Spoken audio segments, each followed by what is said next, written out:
were able to work on a story where Mark's daughters, who were little girls when I was doing the work back in 92, 93, they played his kids in the story, and now I was able to use them as sort of their teenage selves, even though they're fully adult grown people.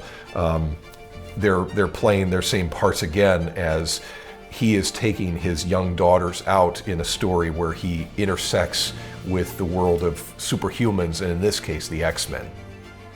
You know, it stands alone. It's going to stand here 50 years from now.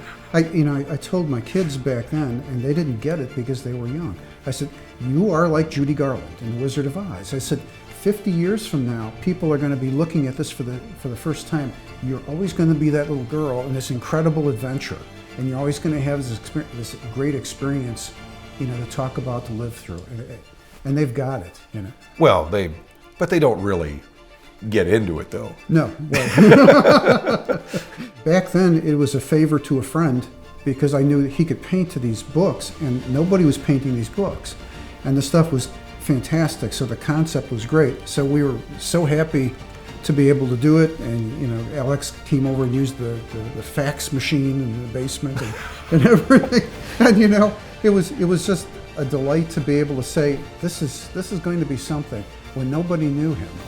Coming back now, it's like this is a better ending for the. Oh yeah. Actually, the wonderful thing about doing this new story is that it's a kind of wrap up of the original thing. That's a kind of a better ending than we did back then. So I can feel it as I'm working on the pages, like, oh, this is the note we should have ended on. It went well. It was really great, and it's upbeat, and again, it covers the expanse of the whole Marvel universe. So you get to see all the highlights of all the great stuff from a slightly different perspective, and that's what was so really cool about this. And I said, I knew the guy who did this, but I knew what he was doing, putting this in to really hit it just right, you know? Well, part of the whole point of Marvels was to kind of intersect with the use of a modern technique of illustration, which, well, it's the way I paint is not modern per se, but the fact that you could print it in a comic book, that every page could be painted, was itself somewhat of a more recent thing back in the late 80s going into the 90s. So applying that then to the genre of superheroes, that was making it very much embracing that fully, not sort of shyly staying away from all these detailed characters and trying to bring them to life. That was its own little innovation in a time period where the comic art style was getting further and further away from realism. But it was also a story about embracing the history of this medium, this art form, embracing all these characters going back to the way they were in their original time periods, making it look like it was in those time periods, whether it was the 40s or the 60s and 70s. And since I was able to indulge in that, I think it connected to a readership and a fan base that had a whole range of tastes, from the youngest new readers to the readers who had been following this for their lives going back decades. They could understand what it was and see it, you know, as the grand unifying project. The technology didn't exist back then to scan it digitally the way you're seeing it today. But newer versions, you can see it a little bit more clearly. The early episodes are very sepia tone. And when you went into the 60s, your colors seemed to follow that Technicolor move. Oh, sure, yeah. It was really great. Intentionally, yeah. Mm-hmm. Except always trying to show that if you saw a television image or newspaper, black and white. Yeah, sure. You know, so it's going to sound bad to say it, but in a way, the feeling that I connected with working with Mark again, working on this story, made me feel like I was doing something that was going to be appreciated more than, say, maybe the average image or story I might collaborate on. That this has this larger reach to a broad number of people, and that it almost is a perfect thing of its time.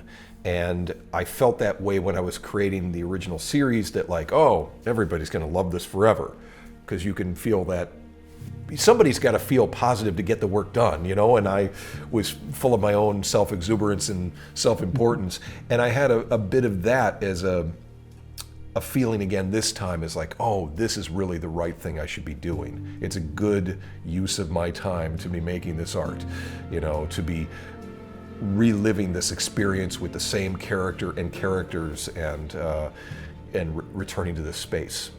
Well, he lost the eye from the fight between the Human Torch and the Submariner, so he becomes 4F, and he can't enlist, and he's constantly coming up against these walls in his life where he's second besting. He just can't do it. You know. That's the way you see it? Well, I with this eye I do.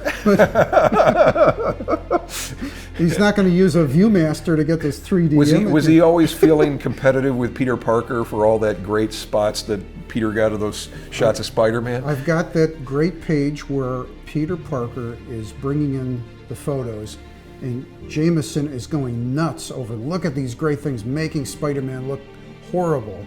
And Phil just storms out and saying, you don't get this. You don't get what these people are. You don't get what the Marvels are. But he got it. You know?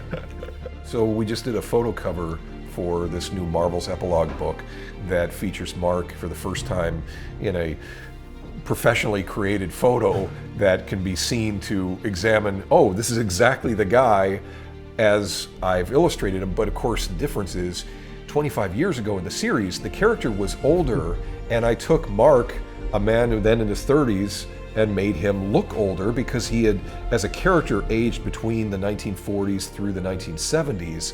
And, well, here we are 25 years later. Now he looks exactly like what I was aging him to look like. Does that sound bad to say it? No. Okay. So, but it makes for a perfect photo of like, okay, there's no augmentation. This is exactly what I would be illustrating, or what I was trying to illustrate then. Well, there's multiple reasons why using a model matters so much. Part of it artistically is it's a grounding thing for figure drawing, that as I'm always looking at life, I'm always seeing the details that life has that's more extensive than my own imagination. An artist drawing things out of their imagination is still going to be limited by recall and by what their own interpretation of things is going to account for. You do get stylistic interpretations that become flourishes that are interesting, but when you're just fully grabbing onto the real, there's so much there to work in that's more than I can possibly translate every detail that's in a picture of a real subject.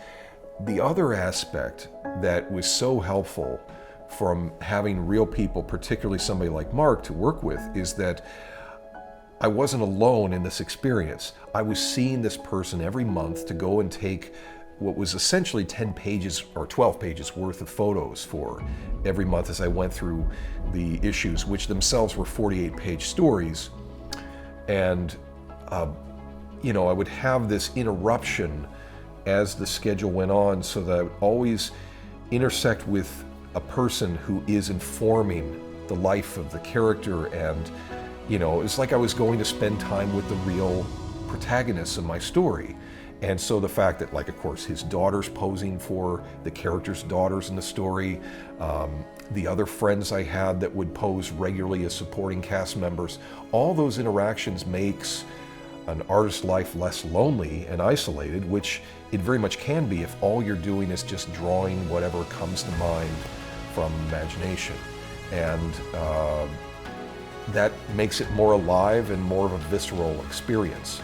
And for somebody like myself, as I was then, and I'm not so different now, I had very few people in my life, so it was a great intersection of life. It was what I looked forward to.